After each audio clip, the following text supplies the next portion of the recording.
Anthem has a chance to bounce back, but should it? Anthem developer BioWare isn't giving up on the online cooperative shooter. Studio boss Casey Hudson posted a blog in which he confirmed the studio plans to bring the game back with some major revisions. And that's something BioWare could pull off, especially with new consoles. But is Anthem worth the trouble of saving? In the blog of Hudson, he says, "We recognize that there's still more fundamental work to be done to bring out the full potential of the experience, and it'll require a more substantial reinvention than an update or expansion. Over the coming months, we'll be focusing on longer-term redesign of the experience, especially working to reinvent the core gameplay loop with clear goals, motivating challenges and progressions with meaningful rewards, while preserving the fun of flying and fighting in the vast science fantasy setting. And to do that, probably we'll be doing something we'd like to have done more of the first time around, giving a focused team the time to test and iterate, focusing on gameplay first." So BioWare has a team working to create a new version of Anthem. The current game will continue to run as is until then. EA is hoping it will win over new players as well as anyone the original release left feeling burned. This could work. We have seen publishers turn games around multiple times now. Ubisoft stuck the Tom Clancy's Rainbow Six Siege and it's now a huge competitive shooter hit. Square Enix spun the disastrous Final Fantasy XIV into a massively multiplayer online gold.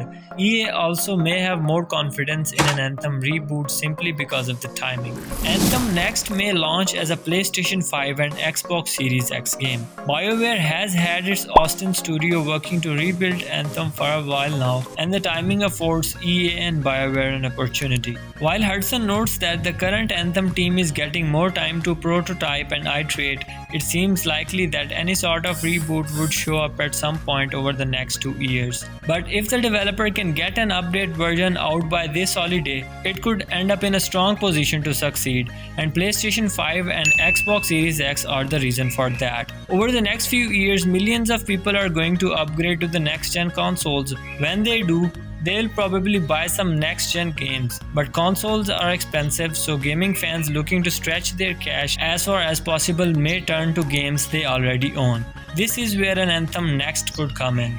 BioWare could relaunch a much better game with upgraded visuals and features built around PS5 and the new Xbox, and players who may already own it but don't have a lot of other new stuff to play on their shiny boxes may give it another shot.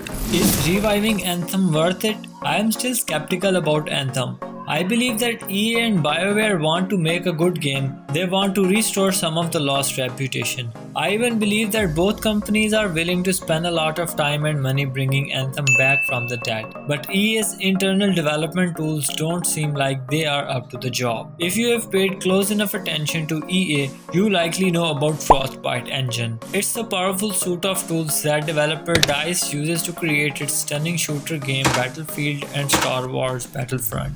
But years ago, the company switched almost all of its big budget games to the same tools. Need for Speed, Madden and FIFA all use it now, as does of course Anthem. But Frostbite is unreliable for anything that isn't a first-person shooter. You can see evidence of its shortcoming throughout Anthem. Frostbite's animation tools are cumbersome. That would seem to explain why almost every NPC in Anthem seems still and lifeless. BioWare is not, however, doomed to repeating past failures. While switching engines seems highly unlikely, nothing is stopping EA from investing in Frostbite and building the tool it needs going forward. Or why couldn't a revised Anthem just play to its strengths while cutting out the weakest links? If filling a world with lifelike NPCs is difficult, drop it. Put the emphasis on the shooting and flying and loot. Still, with EA Studio Respawn having massive success with Unreal Engine, Star Wars Jedi Fallen Order and Source Apex Legends, you wonder if it gets to a point where it wants to pull the bandage off of Frostbite.